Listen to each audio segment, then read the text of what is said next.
Hello everyone, this is Kona, and thank you for tuning in to another TF2 commentary. Now in this video, I wanted to go over my top 5 maps for TF2, the default maps that come with the game. Not really the custom maps, although in the future, custom maps could become default maps in TF2 because a lot of the ones that we play nowadays were probably at one point a custom map that was made by someone from the community, and now it's actually included into the game. Now keep in mind that this is my personal list for my top 5 maps. It's not the overall statistics of TF2.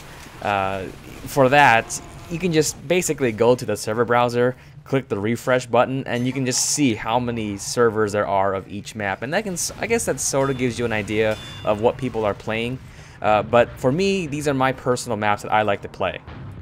At number 5, I have Barn Blitz. Barn Blitz is a payload map. And even though it has sort of a cold feeling to it, sometimes I start to steer clear of cold types of maps because it can be a little depressing. I still like Barn Blitz in that it is payload, and there's a lot of nice choke points to have fights around. Now if I want to have some fun, get some kills, just kind of fool around a little bit, I tend to fight outdoors a little bit more on this map. But 3 out of the 4 points on this map are actually indoors. It's kind of weird in that the cart makes this weird transition between outdoors, then back to indoors, then back to outdoors and indoors, and a lot of these indoor places is where the capture point actually is. And I think that's what actually creates these very intense high choke point action types of areas that personally for me I actually don't like getting into, because if I'm like a spy or something like that, and usually I don't play Dead Ringer Spy, I play regular Invisiwatch Spy, I tend to stay outdoors a lot rather than go indoors because I don't have that many escape routes. Same for other classes when I play other classes as well. If I don't have a medic on me or something like that and I'm trying to push a cart, it's probably not gonna happen. So I tend to stay outdoors a lot, get the kills, make sure, check the scoreboard to make sure the enemy team is sort of dead, and then make the push indoors where I feel it's a little more safer when everyone else on the other team is dead. At number 4, I have King of the Hill Harvest. Now, when I think of King of the Hill Harvest, even though it is an objective-based map, it's King of the Hill, I kind of look at it as a for fun map that I enjoy playing when I just want to get kills. Because there seems to be, the map is so small, there seems to be always something to do, always someone to shoot at. You just have to take a few steps and the enemy is like right there. So if you just want a whole bunch of action, both outdoors and indoors, even if you want to play spy, it's actually pretty easy to get behind everyone as a spy. So you can have a lot of fun with all the different types of classes on this map.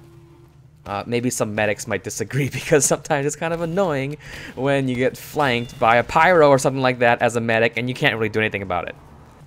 Now speaking of pyros, if you really want to play the objective, probably a team full of pyros rushing the midpoint is enough to win, I'm guessing. I haven't actually tried it, but I've seen a lot of teams with a lot of pyros, and they seem to do really well when I'm trying to hold the point as, like, I don't know, a soldier, demo man, or whatever. It seems, even as a heavy, it seems kind of hard when you have like 10 bajillion pyros rushing you down mid, and they can just make that corner really quick and then flank you and you're dead. So pyro is actually a pretty good class on this map. At number 3 on my list, I have CP Gorge. Now this is the Gorge, the attack defend version of Gorge, and not the CP5 Gorge, which is the 5 control point one. I'm talking about the attack defend one. I really enjoy this map, even though it's only 2 points. And that's what really surprises me about this map, is even though it's only 2 points, there's a lot of flanking routes. There's this nice transition between outdoors and indoors, so it gives you that variety. And also, the map looks gorgeous. It has a very bright and very interesting color palette that they use for this map. When I play other maps, more traditional TF2 maps like either Dust Bowl, Gold Rush, or whatever, it has that sort of dusty feel to it. It's supposed to, because that's what it was designed for. But after a while, that can get a little depressing to be in that sort of environment. But when I go into this map, it has that sort of, if you guys have played CP Process, the competitive map, it has that sort of feel to it, where it's even though it's sort of an industrial area, it's very bright, and it just feels nice to look at, or it feels nice to fight in, and it's nice to look at. Now capturing this last point on this map can be a real pain in the ass when you're on offense. Because once you're down here, you're at a huge height disadvantage. The defending team will most likely stay above you, and they'll just spam everything down below, and it's really hard to shoot up at them. So, you know, if you're on offense trying to capture this last point, it can be very difficult. But I think one of the nice things about this map is that because the last point is so difficult, once you actually go in there and wipe them out and capture the point, it's an even more rewarding field when you actually do that. At number 2 on my list, I think this is Stabby Stabby's favorite map. I'm not exactly sure, but according to his stream, like after watching it a lot, it might be. It is PL Badwater. Now, besides being really fun to play on as Spy, obviously, I was trying to figure out why I really like this map, because I seem to really enjoy playing this map on offense and defense. And I think it's because the advantage on this map sort of switches between the teams depending on where you are on the map, at what point you are on the map. For example, the first point, usually the offense has the advantage. It's relatively easy to get the first point as offense. Just go through the tunnel, capture the point, pretty easy. But then the advantage switches to the defensive team on the second point. If you ever get the rooftop, it's hard to, if you're on offense trying to push on a really fortified roof, it's pretty difficult. And then it switches again to the offense. You know, it sort of goes down the hill, and before you go down the hill to the third point, I think the offense has little advantage there.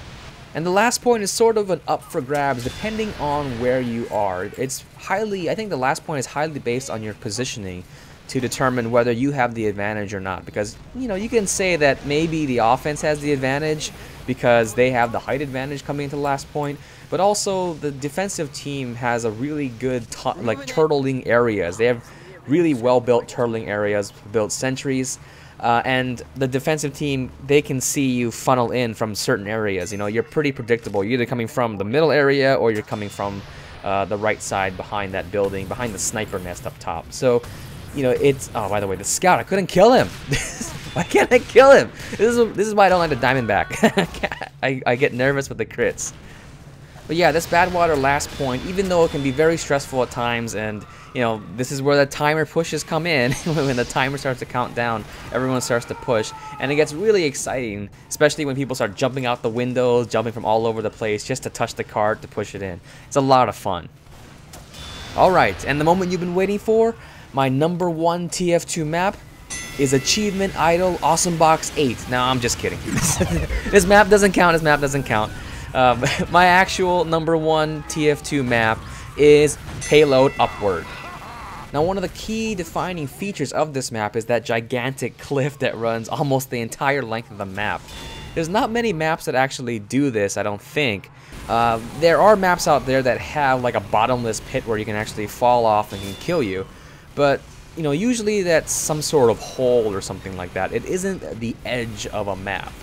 And I feel like with this, the edge of the map offers an interesting flanking route that some people, you know, maybe they're thinking like, is it really worth the go on the edge of the map? Because I might run into someone and I might like run into a pyro or something like that might air blast me.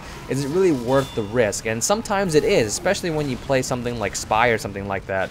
Spies can, I feel, can really get around the enemy pretty easily by just going along cliffside.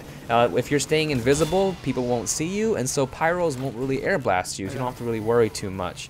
So the cliffside does offer an interesting flanking route, but also an interesting fighting area because, you know, I think they might have changed something. I think they changed something with like a while back with the amount of knockback or the amount of hang time that you have in the air. It seems people are flying all over the place from pretty much everything, even bullet shots from heavy guns. So, you know, if you're at the edge of a map and you accidentally jump, you might accidentally surf off the map, off of an explosion or off of a minigun shot or sentry gun shot or something, which makes the map fun and can create some pretty funny moments and be like, oh my god, I can't believe I just died from that. So those are my top 5 TF2 maps as of right now. Now my question for you guys is, what are your favorite TF2 maps? And also, what custom maps do you like to play that could potentially be official TF2 maps? Let me know in the comments below. So I hope you enjoyed this video. Thank you very much for watching, and have a nice day.